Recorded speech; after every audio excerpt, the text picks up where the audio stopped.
have to really escalate the noise we make so that we'll be heard.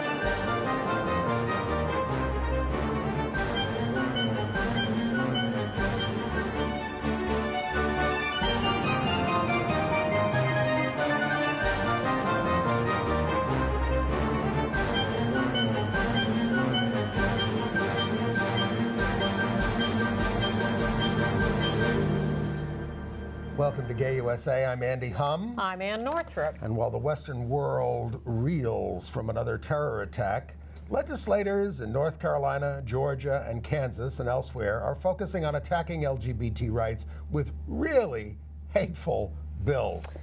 There is a little good news on that front this week, but some bad news, so we'll update you on all of that, including the bad news that outside Atlanta, Georgia, a young gay couple were burned severely with boiling water poured on them by an anti-gay bigot. In the Ukraine, an LGBT festival was shut down by right-wing protests. And a key party in India has come out for the repeal of the anti-sodomy law. In the country of Colombia, they are headed for same-sex marriage this week, probably.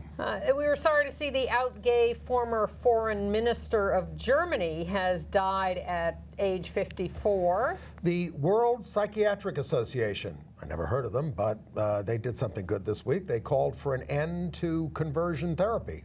For gay people.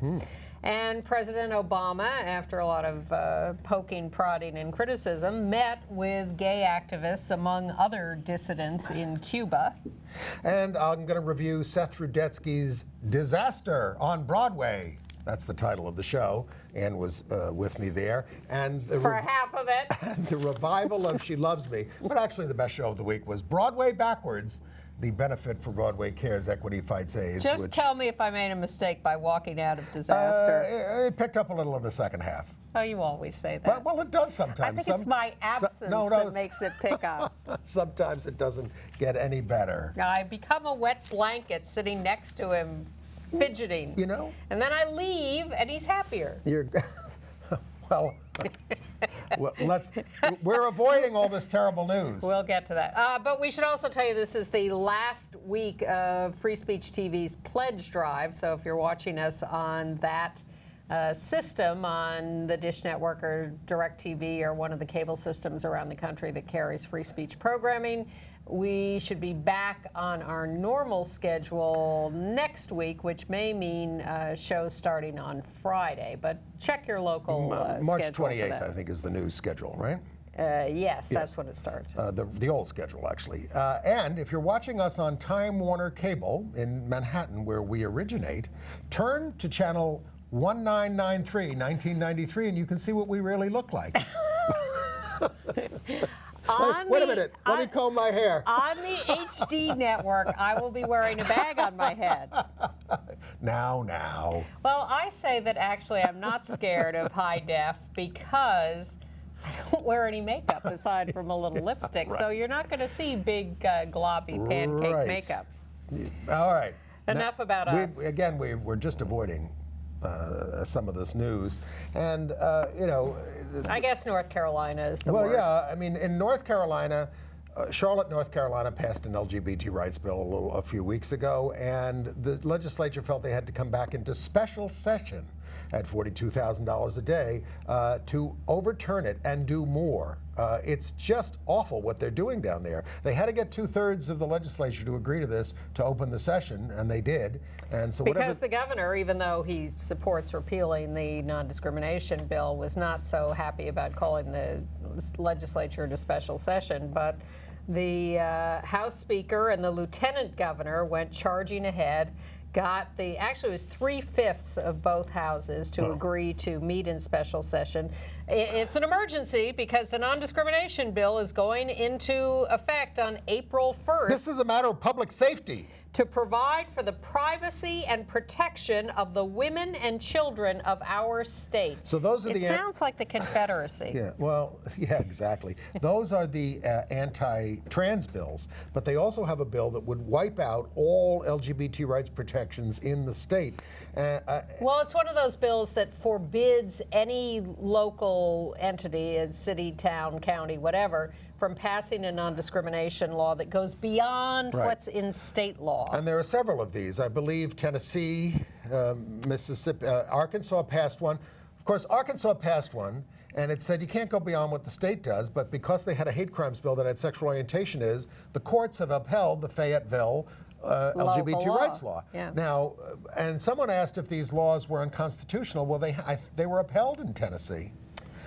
Yes, and that's what I was trying to get at with James Essex of the ACLU last week. Are these, it was clear to me that the Defense of Marriage Act was unconstitutional. It was clear to me ultimately that forbidding marriage by same-sex couples was unconstitutional.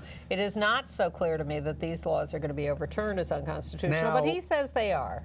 Our side is warning that if these bills pass, it could cost the state $4.5 billion in federal funds for conflicting with Title IX, which forbids sex discrimination, which relates to the anti-transgender bill. Well, and this bill proposed in North Carolina, which may have passed by the time you see this, also forbids local cities, towns, counties from passing bills giving employees rights beyond what they have in state law. It's very, very broad. Vicious. And I'm hoping what this means is that the governor will take a look at this and veto it, not on the grounds that it's targeting trans people, but on the grounds that it's far too broad. Now, how did all this happen? North Carolina was the new South, the new beacon in the South against racial discrimination and all that kind of stuff. But in 2010, the Koch brothers decided they wanted to buy up state legislatures around the country to protect their interests and their taxes and all this kind of stuff. And North Carolina was one of their prime targets, and they turned it into a majority Republican legislature overwhelmingly. And they have been creating mischief ever since. There is specifically one guy in North Carolina who is a Koch brothers type who has been turning the legislature there. And, the NAACP down there has been conducting Moral Mondays demonstrations ever since outside the legislature to protest all the nonsense that's going on. And it's happening in Arkansas, and it's happening all over the country because we didn't pay any attention in the 2010 elections because there wasn't any presidential candidate on the ballot. And now all you're doing is watching the presidential race. And we need to look at all the other races every year, especially in this year, the Senate races in America. But we'll get to that. Well, so the Attorney General of North Carolina has called this bill shameful. We'll see whether that has any effect on whether it gets vetoed and the veto not overridden. Corporations are lining up against it, but it's getting a little late for that. Well, they called a special session. They're obviously determined to do this, and then it's going to be up to the governor. But transgender people still can get their birth certificates changed if they want to go into restrooms associated. But they have to go through surgery in order to do so. Yes, it's very hard to get your birth certificate changed in North Carolina. Meanwhile, we are waiting to see what happens in Georgia because their legislature did pass the what they're calling a compromise Religious Freedom Restoration Act, but is still way too broad, very heinous. The NFL is threatening to never put a Super Bowl in Atlanta if this goes any further. And the tech CEO, Mark Benioff of Salesforce, says they will pull out their convention of 15,000 people from Atlanta if the governor signs this bill, and they'll also reduce their investments in the state. Disney and Marvel have said they will no longer film in Georgia. HRC has called on all of Hollywood to abandon them because they've got 248 shows that are being shot there. Well, that's why Disney and Marvel responded to that. But here's my question in that area. What about Tyler Perry? Closet case? Tyler Perry's whole operation is in Georgia. And he should, if not threatening to move the whole operation out of Georgia, which he could do, he could certainly speak up. He is a major economic force in Georgia and should certainly be out front on this. Also, so the legislature has passed this. It's done. The governor has until May 3rd to decide whether to sign or veto this bill. It is not too late to weigh in with the governor, and certainly people weighing in with the governor of South Dakota had a major effect on him deciding to veto the anti-trans student bathroom bill. This is Governor Nathan Deal, who did give a speech about this, or a statement about this, using the Bible to support being more inclusive and things like that. So there's some hope there, but... Well, I think what also happens in these cases is that someone like this governor waits while our side builds a groundswell of opposition so that he has a platform to stand on, so that he can turn and say to the people of Georgia, look, I had no choice but to veto this because of the economic impact to the state if I sign this. And by making the gays run around lobby me, they have less time to engage in homosexual activity. I don't know. That's a thought. That's a longer conversation. But yeah, so that's what we are. So everything is churning in Georgia. Everything is about to break in North Carolina, and probably will have by the time you read this. And the governor of North Carolina is a lot more hot to sign this bill in North Carolina. But with the Attorney General coming out against it, who knows? Maybe we hope the governor of Georgia will be moved by what happened outside of Atlanta in a place called College Park. A gay couple a young gay couple was sleeping, I think it was in the house of one of their mothers. Yes, I think so. And her boyfriend, Martin Blackwell, who was in custody, comes in and pours boiling water over them, giving them we have a picture of the burns that they look at this. This is what happened to these poor Sorry to men. impose really. These pictures Take it off, on take you. that off the screen. Yeah. I don't want to leave that up too long. But that's what happened to them, and we're going to hear from one of them in a moment. But they had second and third degree burns, 10 days of surgery, skin had to be transplanted from thigh to back. Blackwell, the perpetrator, said, "Get out of my house with all that gay." What is this? Is religious freedom or something burning us? And that's what they used to do to us. He could face federal hate crimes charges, but no hate crimes charges on the local level because Georgia doesn't have one. Look, you have all these preachers standing up. Ted Cruz appears at a forum with this "kill the gays" preacher. The rhetoric is out there. These guys feel that they must attack us in these ways. They may be a small minority at this point, but they've got the boiling water and they are attacking, and it is horrifying.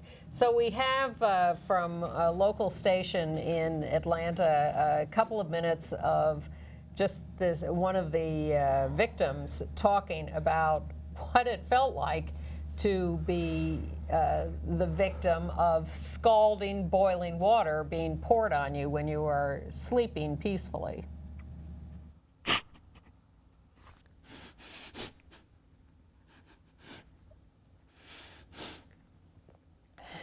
It's the pain. You can't sleep at night. The first week I came home, it's like, I think I got about 10 hours of sleep that whole week. The pain doesn't let you sleep. It's excruciating 24 hours a day. And it doesn't go anywhere. It doesn't dial down or anything. It's just there.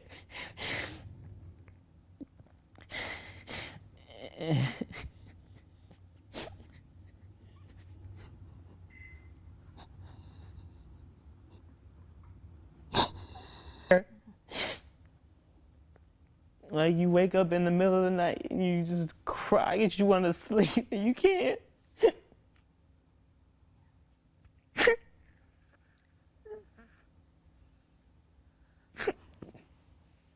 And son, you're doing this too. Like, how could you not care? Like, where was your head at? Like, why would you do this?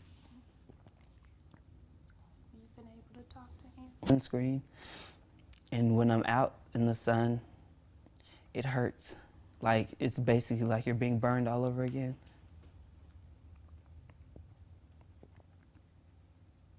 Like, I'm things anymore.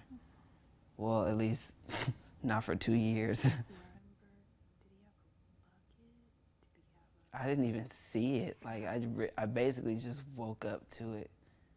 And it just, yeah, so it's like, just, the wall was right here. Anthony was behind. So once the water hit, I smacked the wall and then shot out of bed. It just was flailing around screaming, yes. Absolutely heartbreaking. And the perpetrator faces 2 counts of aggravated battery. Horrible. Yeah. All right, so then we go to Mississippi, where they are proposing in the legislature another very broad religious freedom restoration act. I mean, these acts, the heck with the preachers, the legislature proposing these bills and screaming about religious freedom promotes all this kind of violence too. Kansas has a bill to force public universities to fund student groups that discriminate. It's been passed and signed by the governor this week. And but you have to have a religious reason, which is an oxymoron. And there are 2 bills. What about the 2 trans bills? Student Physical Privacy Act, public schools and universities. Here's the thing. If you see a transgender person in the wrong bathroom, you can sue for $2,500 and cover your tuition increases under the austerity budget. This goes for trans people who use, I'll quote it, restrooms, locker rooms, and showers that are reserved for students of a different sex, because that would create potential embarrassment, shame, and psychological injury to students. Of course, no concern for the transgender students. You know, the right wing's favorite shibboleth, I haven't used that word out loud for, I don't know, ever. Shibboleth, go to your dictionary. Is that lefties are too sensitive and too politically correct. Oh, yeah. And yet their whole argument is that seeing someone of a different gender or birth gender is going to be so harmful to their delicate little eyes that they deserve to collect. They define sex in these bills as your chromosomes and your birth anatomy. I mean, this is insane. Not taking into consideration everything we know about, sex and gender and all those things. They just, Well, whatever. So again... All right, so here's the good news. Here's the good news. Right. Tennessee. Yeah.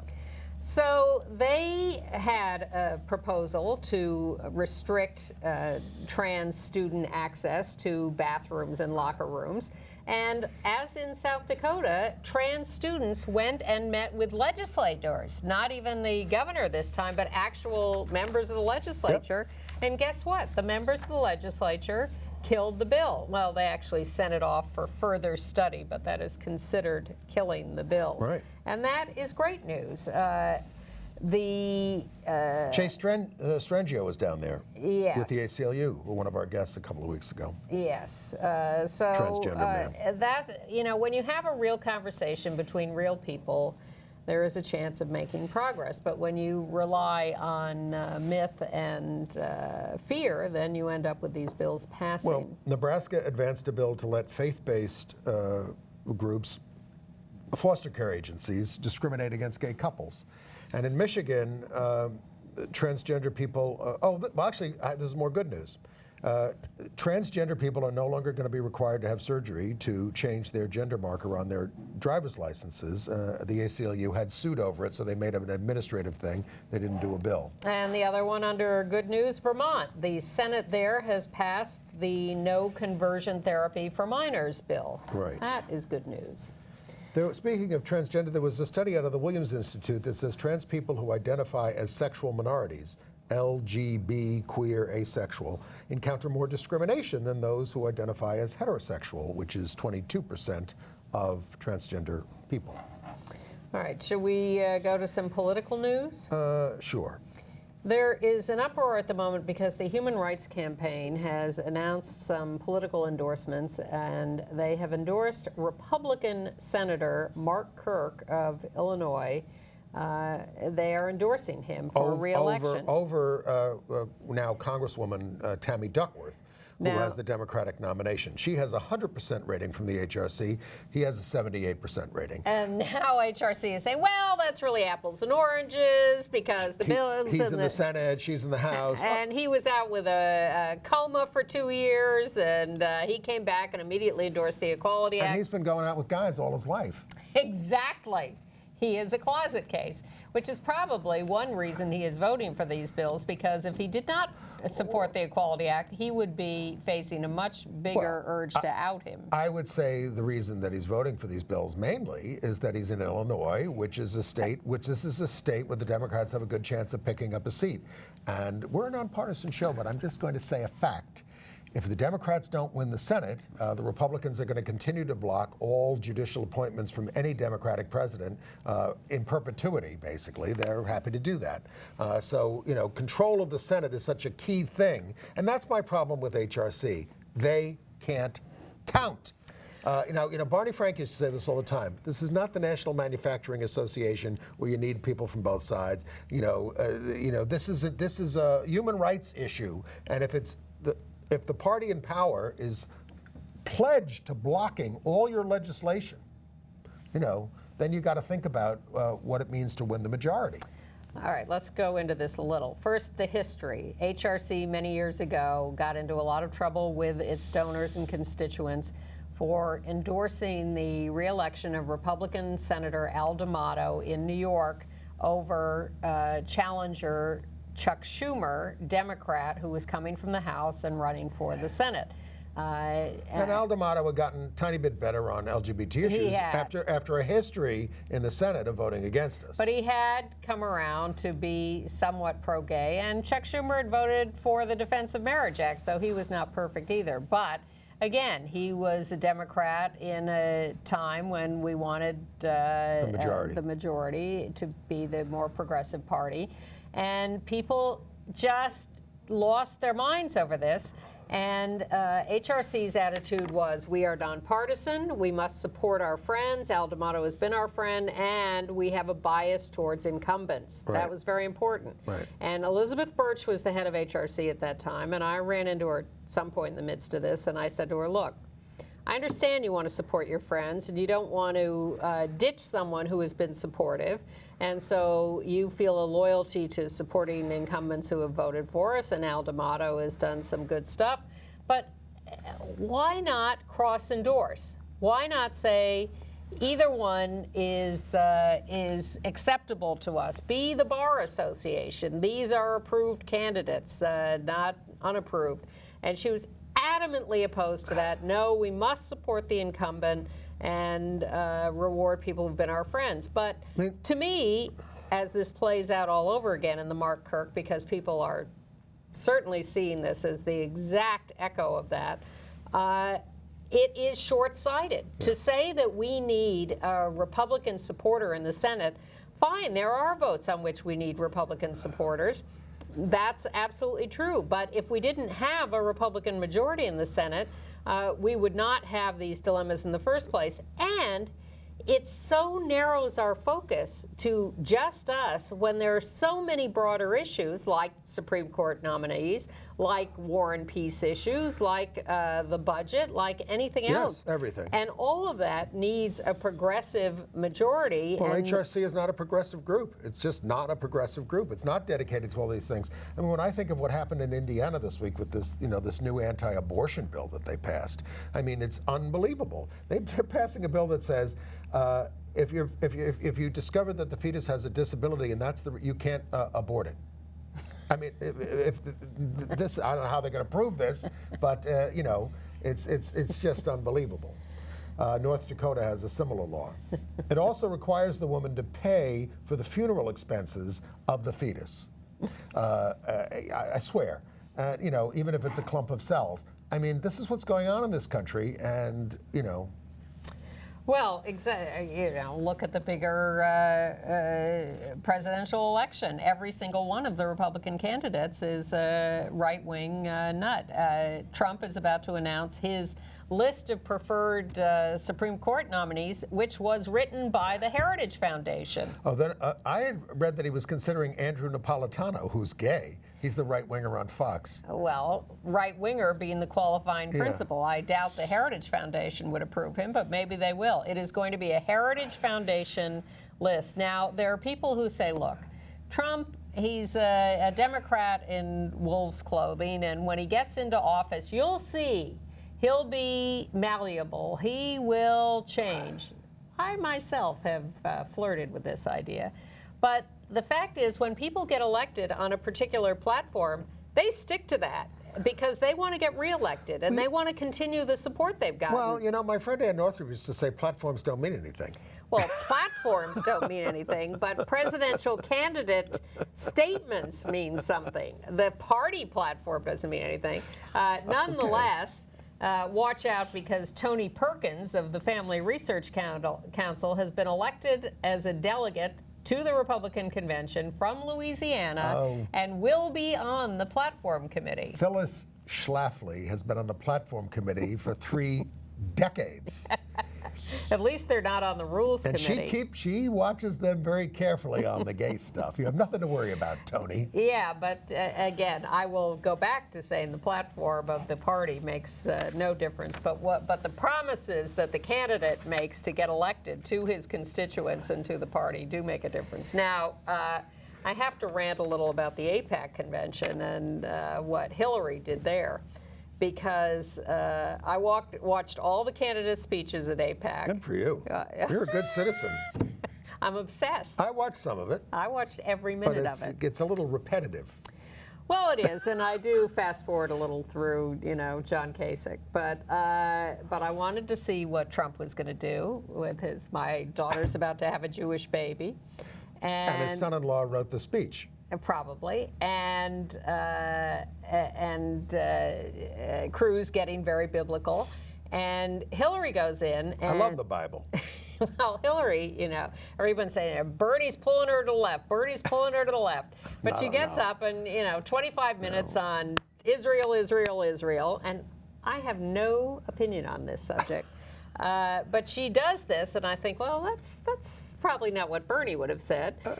He didn't go, and he sent a statement, but he's pro-Israel. And he's talked there before, I think. But nonetheless, she. And when Trump spoke, he got in some cracks about Hillary and about Obama, and the crowd, which had been very friendly to Hillary, laughed at his jokes about Hillary and Obama and about how Obama had been a nothing president. Well, they ended up, as a group, having to apologize for this.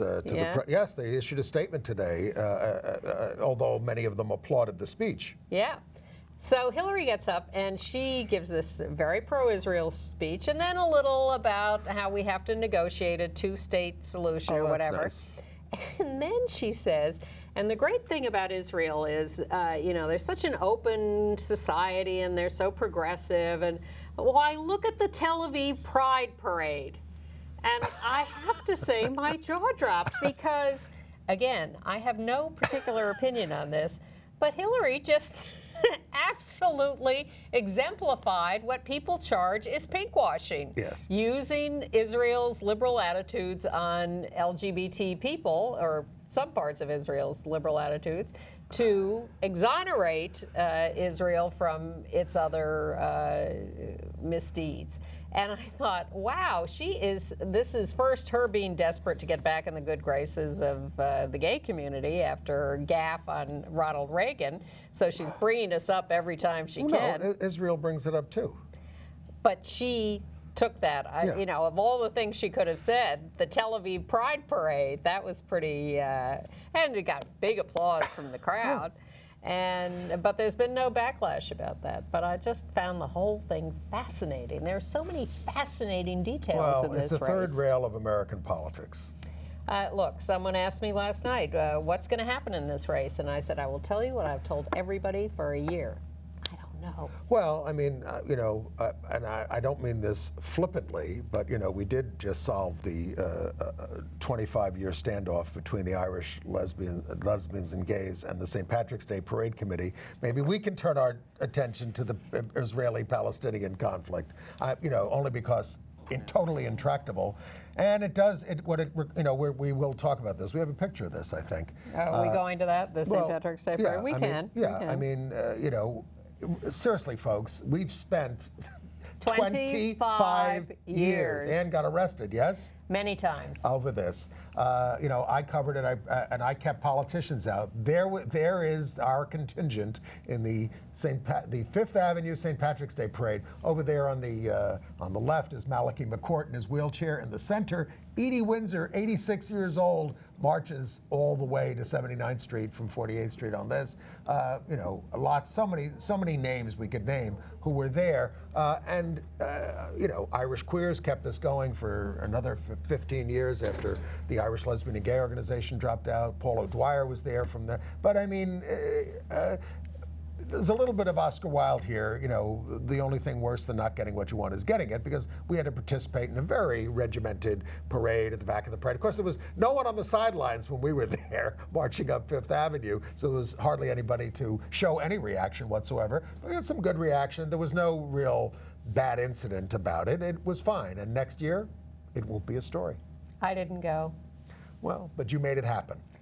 I was happy to help make it happen, because I believe that it should have been available to those the Irish LGBT people who wanted to march. There's another picture there. Oh, well, that's the next subject on here. But I did think it should be available to people, but I never wanted to march in the parade. It's a very right-wing Catholic parade. Yeah. But put that picture up again. As the LGBT contingent was marching, ACT UP was actually at the parade earlier when there was a crowd there, with the demonstration against New York Governor Cuomo, who was leading the parade, much to the consternation of the parade organizers. He jumped in with the fighting 69th Regiment, which leads the parade every year, because he's the head of the National Guard. Yeah, I mean, he was not supposed to be there. He's a piece of work.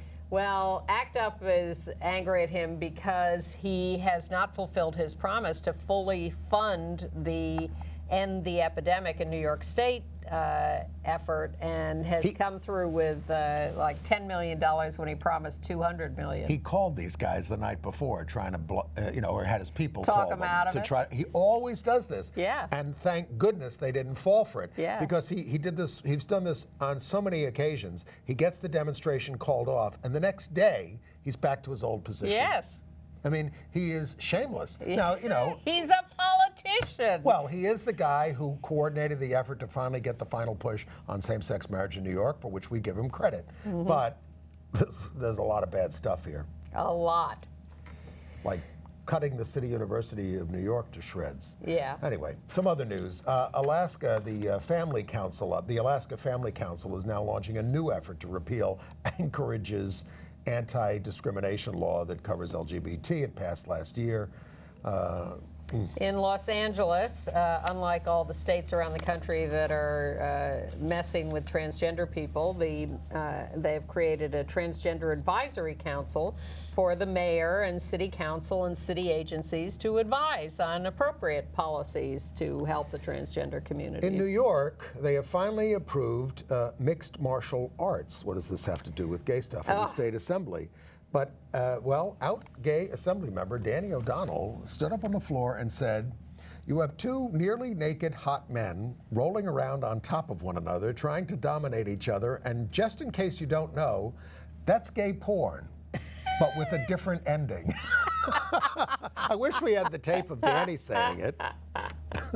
Bravo. Bravo. Well, my reaction was more prosaic. You're going to pass mixed martial arts and you haven't passed the gender non-discrimination bill yet in all these years? But the Bronx, New York has a new transgender drop-in center. It's the first one in New York. It's the Bronx Trans Collective near Yankee Stadium. Social services, advocacy, job stuff, support groups, youth counseling. It's the city's first trans center.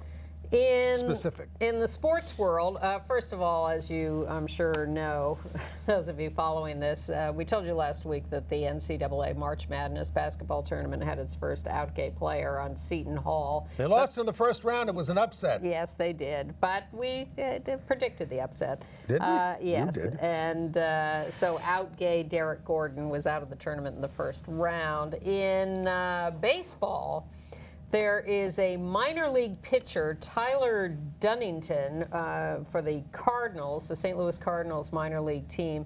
He was closeted and he quit baseball because he couldn't take the homophobic remarks in the locker room. Now that he's out, he says he's much happier, much stronger, and he wants to come back to baseball. Yeah. And he says, I made a mistake. I should have been out. I should have spoken up. I should have confronted it. But because I was closeted, I couldn't confront it, and it drove me out. You all heard about the Hulk Hogan Gawker case. He was awarded $115 million for them showing a sex tape, $25 million more in punitive damages. It's owned by a gay man, Nick Denton Gawker. The company's only worth $276 million, so they're appealing.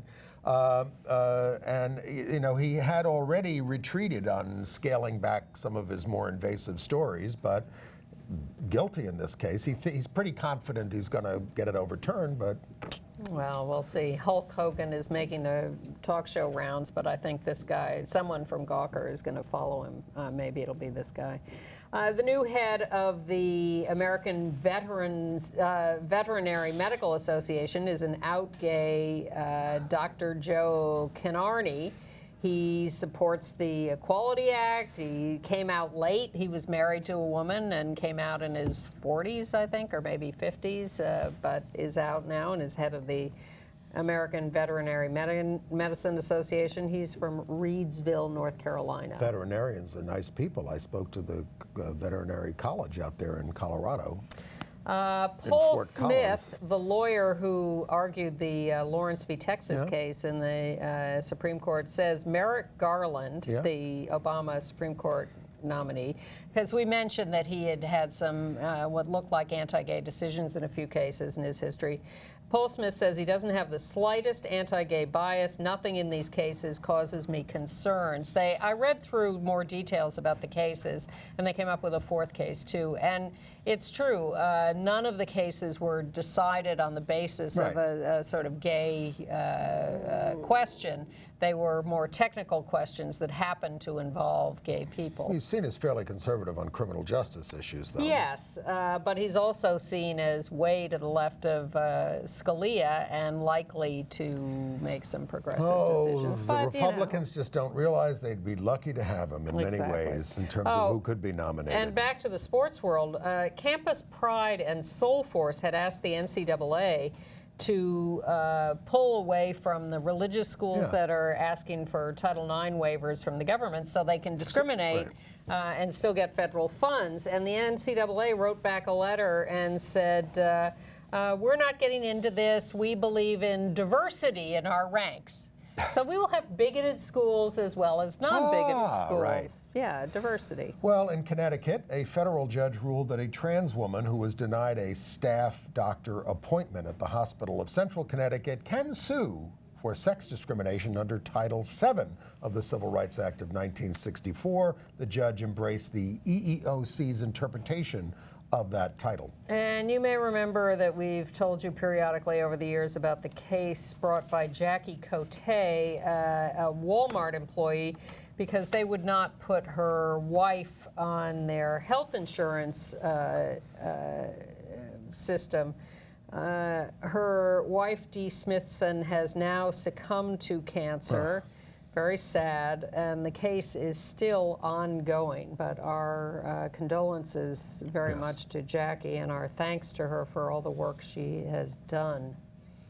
Some marriage stuff? Well, I got a couple more things here. Oh, a gender fluid 16-year-old in Burlington, Iowa has been murdered and is the 6th transgender murder this year, shot several times. Awful. The family left Chicago to escape violence, went to a small town in Iowa, and this young person, variously known as Kettery or Candace Johnson, ended up shot to death. And in Minnesota, transgender woman Lisa Scott went to donate blood with a company called CSL Plasma. When they found out she was transgender, they rejected her blood donation and said, we don't let people like you donate blood. And she said, well, the standards are if you've had sex with a man in the last, whatever, year, 7 years, 29 years, whatever. She said, I've never had sex with a man. Never, ever. They said, we don't care. We're not letting you donate. So she filed a complaint with the FDA, the Food and Drug Administration, and they said, no, it's okay. The company had legitimate business reasons for rejecting your blood donation. Are we getting this fixed with the Obama administration? I assume we're attacking that, but imagine. No, I have never, ever had sex with a man. When I was a man, when I am a woman, no sex with a man. Sorry, we don't like you. You're not donating blood. Wow. I guess they don't need it. In the District of Columbia, and here we have a picture of the students of the Duke Ellington School of the Arts. The Westboro Baptist Church, for no discernible reason, showed up to demonstrate at their school, and these are the students out in protest of the Westboro Baptist Church. They were singing. Yes, they were. They were great. I guess at this point I don't get the Westboro Baptist Church. Maybe they just like traveling. See the world. They don't really come up with very compelling reasons for protesting anymore. Well, sometimes they do, but this one, nothing. Oh, nothing. I did see them when they were here protesting the Holy Father. All right. All right. Marriage news. Well, in Puerto Rico, Lambda is asking the Court of Appeals, because there was a federal judge in Puerto Rico who said, no, the ban on same-sex marriage has to be upheld. We're not a state. We're a commonwealth. We can do it. And so they're appealing. So Lambda is appealing to the First Circuit to overturn well, the this. governor already told him to ignore that rogue it'd be nice decision. to get this little legal nicety fixed. Yeah, so well, they have to overturn the judge's decision, but meanwhile, marriage continues. And good news from Kentucky. They're still screwing around with their marriage licenses there after the whole Kim Davis thing. So the governor wanted them to do a marriage license that gave you options. You could declare yourself a husband and wife. You could declare yourself partner and partner, or spouse separate and spouse. and equal. But he wanted all those options on one marriage certificate. And the legislature, the Senate anyway, said, no, we're going to have separate marriage licenses. But equal. Yeah, exactly. And the ACLU got upset, and everybody got upset. And now the House has said, we're going with the governor's version. We are doing a one marriage license with whatever options you want. You could be two men and declare yourself husband and wife. Do whatever you want. And so that is now passing the House, and they will go to conference with the Senate. And with any luck, we will end up with a sensible bill. Good. And in Utah, very cute, the Senate was trying an anti-gay bill about limiting joint tenancy to straight couples only. So there's a gay state senator. This bill is coming up at the last minute in the session, and they're taking a vote, and they get to his name on the roll call, and he gets up and he starts sneezing, and they run out of time to pass the bill. Yes, it's on tape. It's on tape. I saw it. God. Thank you. Very clever. Saved by the sneeze. International news. Well, the country of Colombia, we're hearing reports, it may have happened by now, that the Constitutional Court is expected to vote 6-3 for same-sex marriage this week.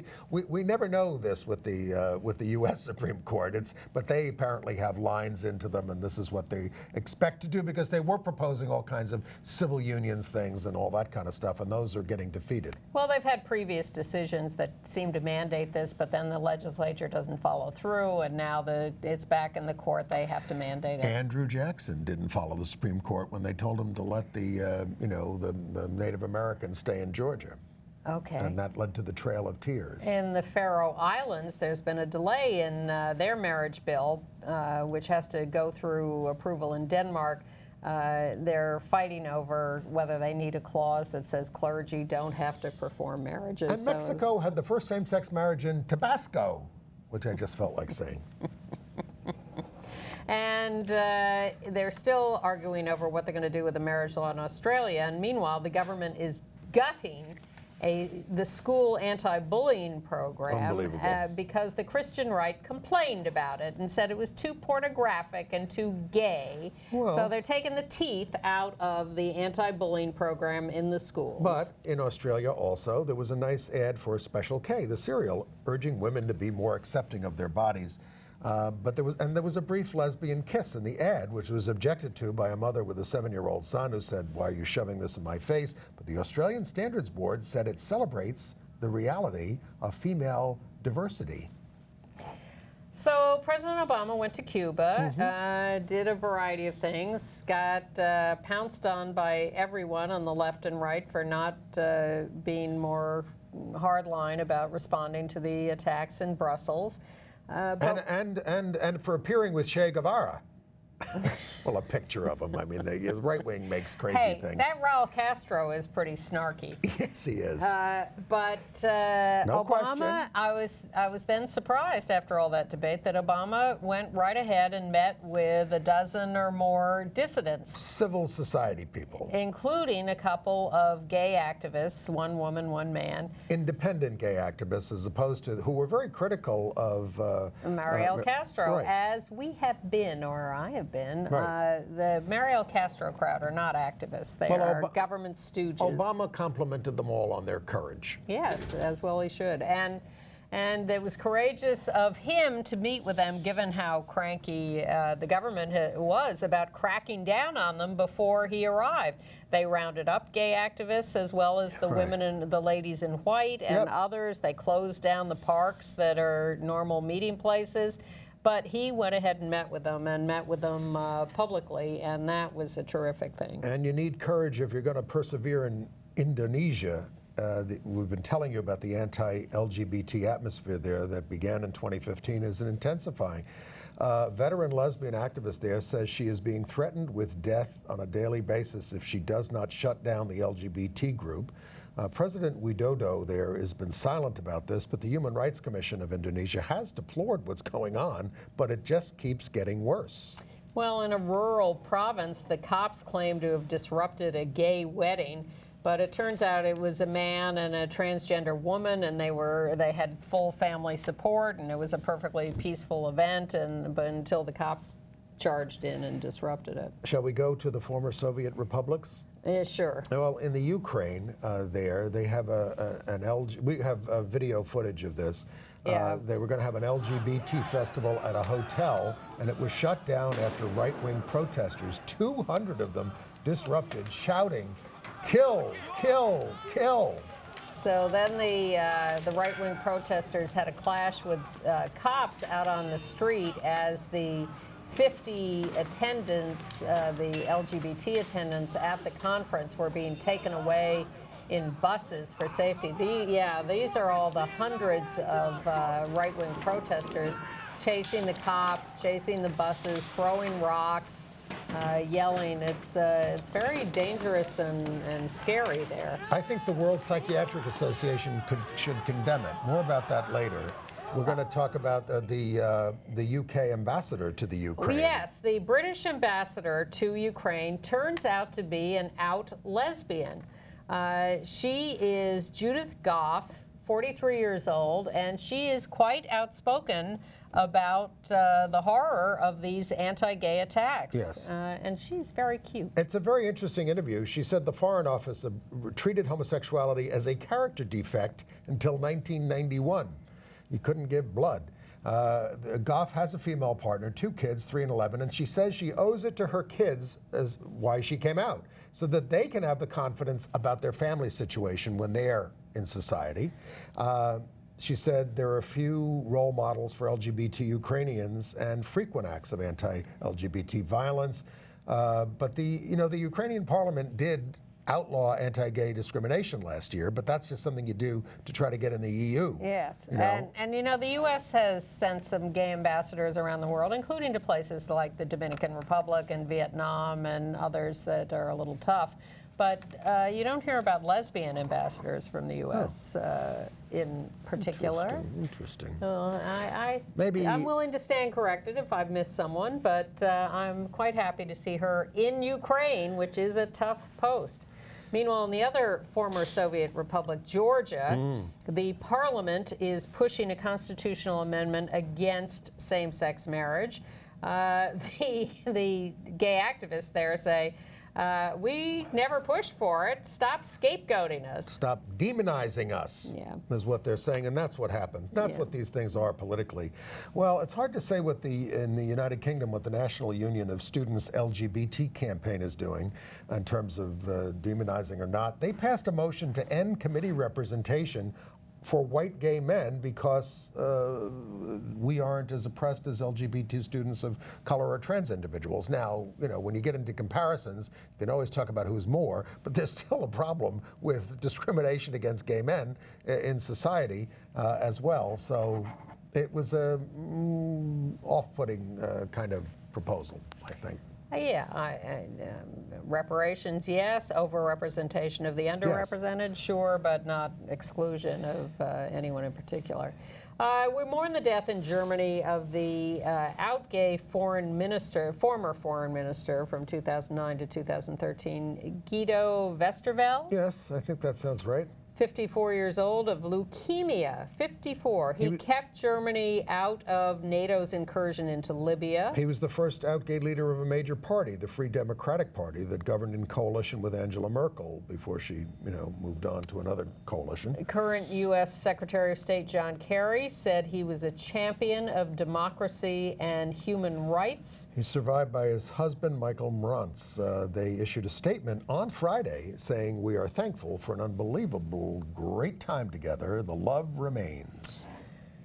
At the University of British Columbia, they have done a study that says lesbian and gay people are twice as anxious and drink more than heterosexuals, but bisexuals are 4 times as anxious and drinking and having problems. They attribute this to prejudice and stigma, of course, but the interesting thing here was that bisexuals suffer twice as much as lesbian and gay. We're running out of time. The World Psychiatric Association did indeed say that conversion therapy has no scientific basis and should be stopped. Unscientific, unethical, ineffective, and harmful. Yep, and in India, the Hindu nationalist group came out in favor of decriminalizing gay sex. It's a traditional movement that included Prime Minister Modi as a member. Segueing into AIDS news, in the United Kingdom, the National Health Service has decided that it will not offer Truvada widely to patients. They say they are, get this, not responsible for commissioning HIV prevention services. Although they do birth control pills. Absolutely. So, and the HIV charities are calling this shameful. It's obviously a budget decision. This is in the midst of a lot of budget cuts for social services in Britain, which caused the resignation of the benefits minister, a right-winger. They're going to have an ongoing study and give it to 500 men, but that's ridiculous. You want to end the epidemic? Give people something to prevent it. Surely that's a lot cheaper than treating people who become infected. And in San Francisco, the majority of people living with AIDS now are over 50, which is interesting. In New York City, the Latino Commission on AIDS is offering something called the Positive Life Workshop, which is a 7-session series offered both in Spanish and in English to those living with HIV, mostly those newly infected, about treatment and issues around living with HIV. Call the Latino Commission on AIDS at 212-675-3288 for information on that. They have another series of sessions starting on Monday in Spanish. Okay, entertainment news. Yes. We told you about ABC developing this series called When We Rise by Dustin Lance Black about the LGBT rights movement. Well, they're announcing some casting. It's going to feature your pal Mary Louise Parker, Rachel Griffiths, and Guy Pearce as Cleve Jones when he's older. There's somebody else playing him when he's a kid. Mary Louise Parker is being honored by the LGBT Center at their big dinner gala in April. Well, maybe this is why. She's going to play Roma Guy, who was a co-founder of the Women's Building in San Francisco. It's directed by Gus Van Sant, who's openly gay. This is going to be a San Francisco-focused series. Yeah. Okay. Well, you know. Yeah. We can't have it all here in New York. We saw the play Disaster. It's called Disaster on Broadway. It's got an all-star cast. Seth Rudetsky. Including this woman. Oh, that is, what is her name? Jennifer Simard as the very dry and hilarious nun. The whole thing wasn't hilarious. I mean, one of my problems with the show was it's based on the Poseidon Adventure, basically, which is campy to begin with. So then you're gonna try to make it funnier, and a lot of songs. I just thought it could have been tighter and shorter, and you know. And, it was a lot of '80s songs. They were all songs you recognize and can sing along with, but it's not the greatest canon of music. And I thought it's camp, and it's got some fun moments. It was silly. Yeah. Well, but as I say, I think that was the idea. But I do find you enjoy these things more in the second act after I leave. And then I saw She Loves Me. Now, this is probably the best reviewed musical of the year. So, and of course, I'm seeing it. Disaster got some good reviews. And there's who is it? Laura Benanti and Zachary Levi playing the leads, and it really got the best reviews. So I'm seeing it the day of the. You know, it's an old-fashioned musical, but it's kind of corny, and you know, it just didn't do what it needed to do for me that night, I would say. Gavin Creel is in it, openly gay actor playing sort of, but She Loves Me. Okay, well, we have a couple of minutes. Tell us about Broadway Backwards. You know, this is really one of my favorite shows of the year. It's a benefit for Broadway Cares and the LGBT Center, and you have men singing songs written for women to sing, and vice versa. So, what did you have? My current pet peeve. Have you seen people on television say, instead of saying, you know, X versus Y, they say X verse Y? No. I see it all the time.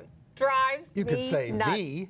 You could, but you can't say verse. No, it's ridiculous. Cut it out. Well, but speaking of vice versa, Karen Mason sang "I've Grown Accustomed to Her Face," and nice. Len Cariou sang "The Party's Over," which is traditionally sung by a woman. Kenita Miller, who was playing Cleopatra in a very funny and sexy rendition of "It's Too Darn Hot," set in the court of Cleopatra. There's a good song. And J. Armstrong Johnson led a troupe in "Diamonds Are a Girl's Best Friend," which was, you get the idea. But the standing ovation was reserved for Chita Rivera as Billy Flynn in Chicago.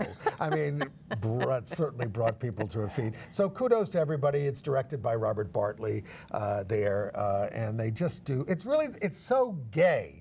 Unapologetically gay, which is what's so wonderful about it. They just, you know, it's just all out. I mean, there's a lot of gay stuff. And Julie White was the MC, and she's hilarious. But at the end, she was really crying at the end, and she said, "I'm so proud of how brave we've all been through a really hard time." She says, "I'm talking about the '80s. They were really bad, and how far we've come." So. It's just a very wonderful evening. They'll be doing the Easter bonnet competition coming up in April 25th and 26th, I think. So, you know, it's Broadway Cares, Equity Fights AIDS.